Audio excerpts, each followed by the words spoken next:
soy Liz y este es mi video de lo que entendí el tema 6 de Derecho Laboral, que trata sobre los derechos de las mujeres embarazadas, tanto de trabajadores menores de edad y de los sindicatos, empezando con que pues nosotros como trabajadores, o sea, hombres y mujeres, tenemos los mismos derechos más, o sea, las mujeres embarazadas tienen otros derechos que usualmente pues otras personas no tienen por la ausencia por maternidad.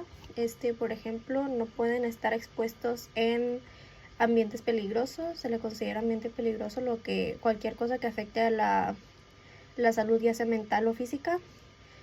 No pueden trabajar turnos nocturnos ni horas extras, y tampoco pueden estar haciendo mucho esfuerzo físico, como por ejemplo pues estar parada mucho tiempo, incluso estar sentada mucho tiempo. Lo que es pues hacer fuerza en el trabajo está prohibido por ley.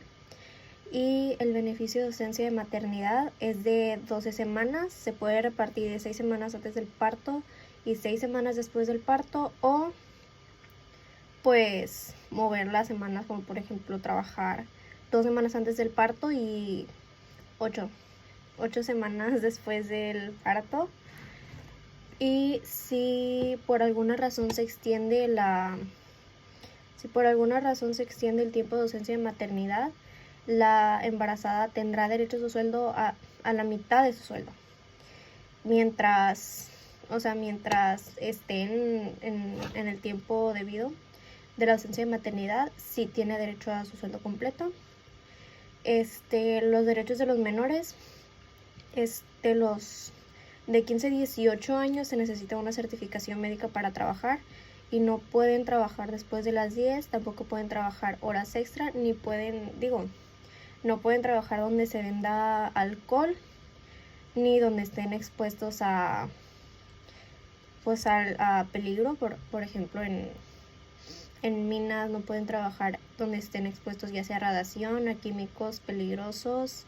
No pueden trabajar en algún lugar muy alto o después de las 10, o soldaduras, etc. Los menores de 16 años no pueden trabajar más de 6 horas y se les tiene que dar un receso, un break de 1 hora cada 3 horas, o sea, son 2 recesos de 1 hora. Y los menores de 18 años no pueden trabajar horas extra en domingos ni en días festivos, en asuetos. Y si por alguna razón trabajan esas horas, se les tiene que pagar el 200% de su salario. Y los menores de 18 años tienen que por ley recibir al menos 18 días de vacaciones en todo el año. Pues así como los menores de edad tienen de que ciertos requerimientos para trabajar, los patrones están obligados a cumplir como con esos ciertos requerimientos. Por ejemplo, tienen que pedirle la certificación médica de la que ya mencioné, y tienen que tener una lista de todos los trabajadores que son menores de edad, incluyendo sus horas de sueldo, sus horas de trabajo, su sueldo y pues su ocupación. Y los patrones se encargan de distribuir los cargos, o sea, de su trabajo entre su vida académica y pues su trabajo. Es más que una obligación del patrón, más que del trabajador. Y en cuanto a las relaciones colectivas, pues los sindicatos tienen que tener a fuerzas tres como razones, que son, el estudio de cualquier que sea de que su interés, la defensa de sus intereses o la mejora de sus intereses. Hay uniones dentro de los sindicatos, los cuales son gremiales, de compañía, industrial, nacional industrial y oficios válidos. Empezando por los gremiales, los cuales se forman por trabajadores de una profesión. Los de una compañía son trabajadores de una sola empresa. Los industriales son de una sola profesión de 2 o más empresas que tienen que contar con mínimo 20 personas.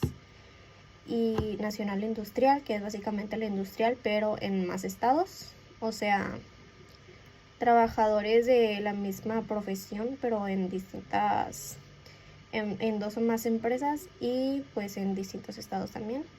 Y oficios válidos, los cuales son trabajadores de distintas profesiones, siempre y cuando haya 20 o más trabajadores. O sea, como mínimo tiene que haber los 20 trabajadores.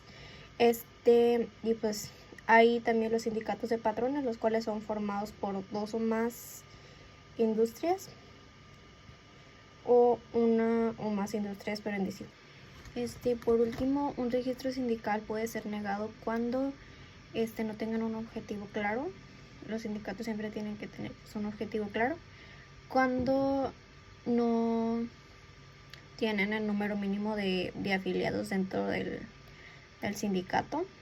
Incluye también cuando uno de los miembros fallece, uno de los miembros del sindicato. Si por ejemplo tienen 20 miembros y uno fallece, deja de tener pues el mínimo de integrantes, de afiliados requeridos. Y cuando los documentos que se solicitan, que son pues los requerimientos, el número de registro, el nombre, la dirección, todo eso, no se han otorgado y no se hizo el registro debidamente. Y también puede ser cancelados cuando pues la gente, la sociedad dentro del sindicato se disuelve, y también cuando, como ya lo mencioné, cuando ya no encajan los requerimientos. Si por ejemplo un sindicato tenía 20 personas, o sea las 20 personas exactas, y uno fallece, 2 fallecen o alguien decide ya no ser parte de, que de hecho puede pasar porque el sindicato no puede obligar a las personas a estar dentro del sindicato, puede ser cancelado por estas razones. Y también los sindicatos tienen que tener una asamblea cada 6 meses donde se reporta pues qué han hecho para defender su patrimonio. Y también los sindicatos no pueden meterse en problemas, no pueden meterse en cualquier tipo de problema que involucre la religión, y la gente dentro del sindicato tiene derecho a defender pues sus derechos ante las autoridades, que pues son, las autoridades como los altos mandos dentro de la empresa y así. Y pues ya.